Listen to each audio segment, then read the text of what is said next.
são Júlia, Maria Eduarda e a Ana Laura, que nesse momento só está presente nos nossos corações. e na edição.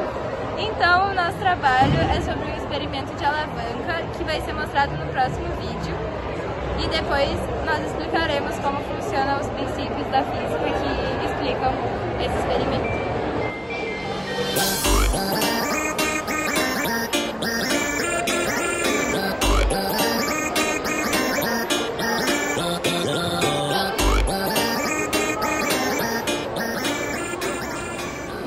O tipo de alavanca utilizado no experimento é a alavanca interfixa, que é bem comum em espremedores de limão e tesouras. Esse tipo de alavanca é caracterizado por possuir a força resistente em uma das pontas, nesse caso era eu sentada ali no banquinho, e a força potente na outra, que nesse caso era a força que a Julia estava aplicando para tentar me levantar. O experimento pode ser explicado a partir do conceito de torque, que é a tendência que uma força tem de rotacionar um corpo que ela está sendo aplicada. E também pode ser calculada pelo tamanho do braço de alavanca, vezes a força que está sendo aplicada no braço de alavanca, e o ângulo e o seno do ângulo entre os dois. E no experimento que a gente fez, dá para notar que quando o braço de alavanca é muito pequeno, que foi no primeiro caso que eu tentei levantar a Bíblia, não é possível levantar ela porque o torque é menor do que a força-peso que está sendo aplicada na outra extremidade do braço de alavanca. Então ele não consegue, o torque não consegue superar a força-peso e por isso não tem a rotação. Porque o braço de alavanca não tem o tamanho necessário para que o torque seja grande o suficiente para levantar. No segundo caso, o braço de alavanca já é maior. Então ele consegue superar o valor da força-peso e faz com que o corpo rotacione. Então por isso eu consigo fazer às vezes alguma força menor do que eu estava fazendo antes para conseguir levantar o mesmo peso, porque o torque é maior. Oi gente, então agora eu vou fazer a resolução de uma questão de física da URGS de 2013 sobre alavancas.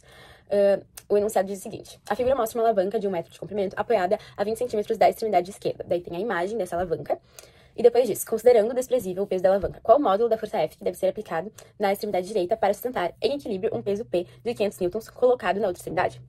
Então, basicamente, o que essa questão está querendo nos pedir aqui é saber qual que é a força que precisa ser aplicada no lado direito para que ele fique em equilíbrio, que no caso seria para que a força resultante desse sistema, desse corpo, seja zero. Então, a soma de todas as forças que estão sendo aplicadas aí nesse corpo extenso acabe resultando em zero. E como a gente está falando de uma alavanca, isso significa que, no caso, o torque resultante, então todas essas forças de giro, de possibilidade de movimentação do eixo, sejam zero, a sua soma.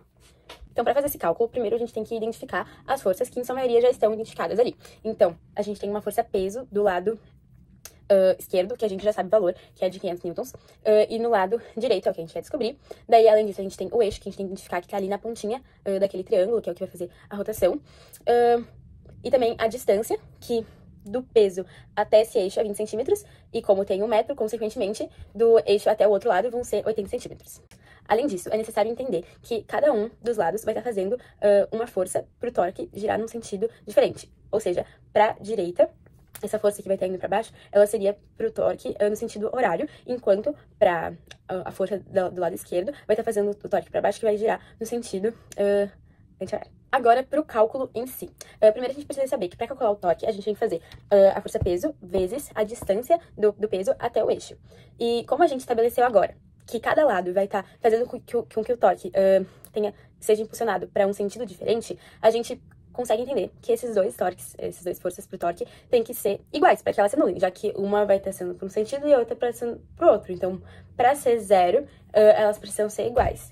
Então, a gente vai igualar essa equação que eu acabei de falar, que seria relacionando para cada um deles. Então, primeiro a gente vai fazer o da esquerda, que a gente já tem os valores. Então, vai ser 500 vezes 20, que no caso 500 é a força-peso, vezes 20, que é a distância, vai ser igual a 80, que é a distância que a gente já tem, vezes o F, que a gente quer descobrir.